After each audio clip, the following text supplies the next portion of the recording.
کرامت کا زیادہ سے زیادہ یہ کانسیپٹ ہے، کوئی شخص دعا کرے اللہ تعالیٰ اس کی دعا کو قبول کر لے. کرامت کو ہم مانتے ہیں، کر کے کوئی کچھ نہیں دکھا سکتا، یہ ذہن میں رکھیے گا، کر کے کچھ نہیں کوئی دکھا سکتا. وہ دعا ہونا یہ تو خدا تعالیٰ کے جو ولی مومن ہے ان کے لیے خدا تعالیٰ نے خاص فرما دیا. اور جو کرامت ہے، کرامت اور معنی میں ہے، کیونکہ کرامت کا معنی یہ ہے جس کو علامہ پرہاروی رحمۃ اللہ تعالی علیہ نے النبراس میں ذکر فرمایا اور اس کے 7 معنی ذکر فرمائے.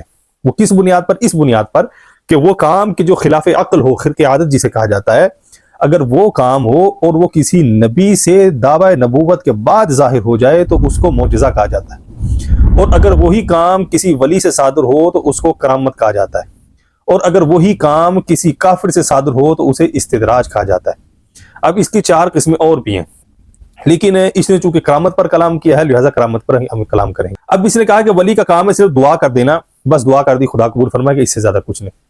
حالانکہ ایسی بات نہیں ہے. معجزہ کی جو تعریف ہے وہ یہ ہے کہ ان المعجزہ تقع عند قصد النبی وتحدیہ، کہ معجزہ وہ ہے کہ جو نبی سے قصد کے ساتھ یعنی ارادے کے ساتھ ظاہر ہوتا ہے اسے کہا جاتا ہے معجزہ. اور پھر کرامت کا معنی ذکر فرماتے ہیں من غیر قصد الولی، کہ جو کرامت ہے یہ ولی سے ارادہ کے بغیر بھی ظاہر ہوتی ہے.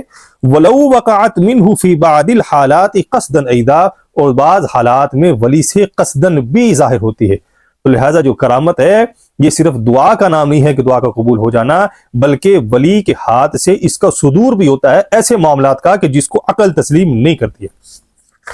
اور اس نے یہ کہا کہ ان کے پاس صرف ایک دلیل ہے، آصف بن برقیہ والی، جو حضرت سلیمان علیہ السلام کا وزیر تھا، کہ وہ تخت بلقیس کو لے کر آیا. اس کے علاوہ ان کے پاس کوئی دلیل نہیں ہے.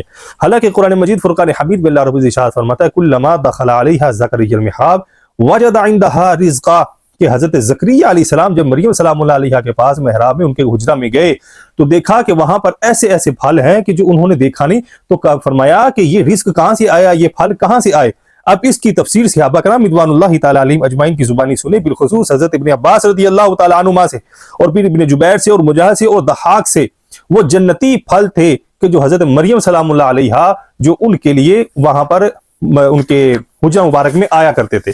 اب اگر یہ کہے کہ وہ معجزہ ہے تو وہ معجزہ تو کہہ دیا ایک شان کے اعتبار سے، ورنہ وہ کرامت ہے، کیونکہ حضرت مریم سلام اللہ علیہ وہ خدا کی ولیہ تھی، وہ نبیہ نہیں. کیونکہ منشاء خدا بندی یہ ہے اور قدرت خدا بندی کا قاعدہ بھی یہ ہے کہ عورت نبیہ نہیں ہوتی، عورت ولیہ ہو سکتی ہے. تو لہٰذا مریم سلام اللہ علیہ ان کے حجرہ مقدسہ میں جنتی پھلوں کا ہونا یہ ان کی کرامت پر دلیل ہے. یہاں پر صرف دعا نہیں ہے کہ انہوں نے دعا کی ہے، بلکہ خدا تعالیٰ نے ان کو پھل عطا فرمائے اور وہ ولیہ ہو کر دنیا میں جنت کے پھل کھایا کرتی تھی. تو لہٰذا یہ دوسری دلیل ہے. باقی وہ